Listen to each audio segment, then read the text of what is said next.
said, when I look at the chart, it scares me. It scares me because the history of Bitcoin is still too short for me. And that's why I personally right now still see Bitcoin as a speculative play. Do I think that you can make a lot of money? Yes, possibly you can. But for example, as you know, as I was telling you, Dr. Paul, I had twins this year. They received gifts in cash from multiple family members. And when I was looking at where to invest that money for them, for me, it's still gold, because gold has that history, that track record. And I know, 30, 40 years from now, whenever they'll need that money, 20 years from now, I feel more comfortable with it as a store of wealth and value compared to Bitcoin. I would speculate and invest maybe some and see what it would do for them with Bitcoin. But that chart right now scares me. I mean, look at the crash that Bitcoin experienced in 2018. That is a reality people have to accept. That correction can happen again. Yes, we have JP Morgan coming out saying Bitcoin is headed above 100,000. I wouldn't be surprised if Bitcoin were to go north of 100,000. But I also wouldn't be surprised if we were to have a 50% correction overnight here. That's the type of chart I see with Bitcoin. And I have a bit of ambivalence there too, because I know more about gold. Gold's been around a lot longer. There's a longer history of it, and yet there's something going on special that a lot of people are getting involved with. It's not the nickel and dime people. There's some very, very wealthy people. And you say, hey, these guys are wealthy and know something about finance, and they're putting billions of dollars into this. So you get to think, well, for sure.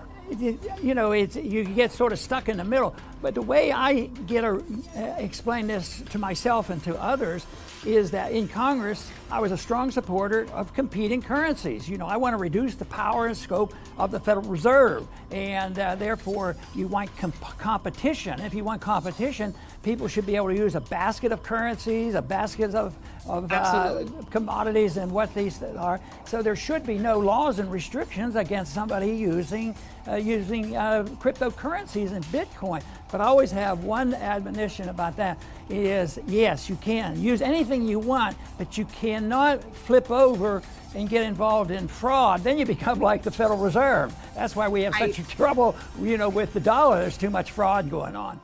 I definitely think Bitcoin has, so many pauses. First of all, it has definitely created a revolution. It is a protest against the US dollar and other currencies. It is giving power back to the people. And I believe, and this is just my personal, theory, is that the pandemic has caused a lot of people to have more time and reflect about their money, at home, and they're looking for alternative places to invest. They want an alternative to the US dollar, and Bitcoin is providing that. Going back to the point about gold is, I think what a lot of people get wrong about gold is they want to get wealthy off of gold. And I say, don't look at gold as a means to get wealthy, but look at it as a means to, whereas Bitcoin, I do think provides an opportunity where had you invested, 20,000 2 weeks ago, you'd have a lot more money today. But again, that comes with a huge risk, huge volatility. And I think those are the two main differences between Bitcoin and gold as a store of value. Depending on cryptocurrency being anonymous and therefore safe, and nobody's going to know what's going on, I think that's really a daydream.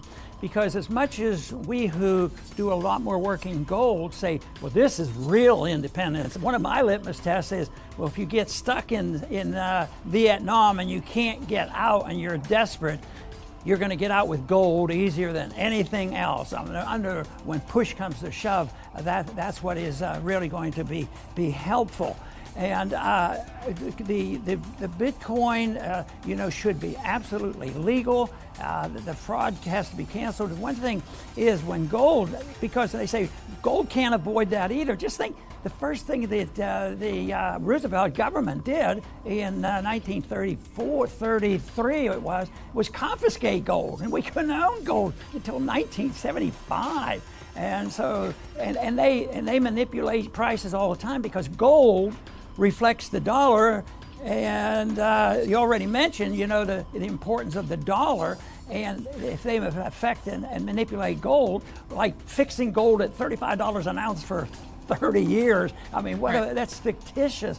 So my point is, the government gets involved with even that so-called perfect money, gold, probably as much as anything else, because it is so important. So I don't think there's going to be any hesitation to know, for the government and the Federal Reserve, to know exactly what's going on with all the crypto. I do think that central banks, and it's going to happen soon, will be rolling out digital currencies. China's already testing out their own version of their digital currency. The euro will be rolling out a version of their digital currency. So I think that is the revolution we're going to be seeing. And I think there's a danger there in the sense that governments will have a lot more control over people's money and how they spend their money. So we will have a lot less, there's going to be a lot more government intervention, unfortunately, I think is also in the future with these digital currencies that people are aware about.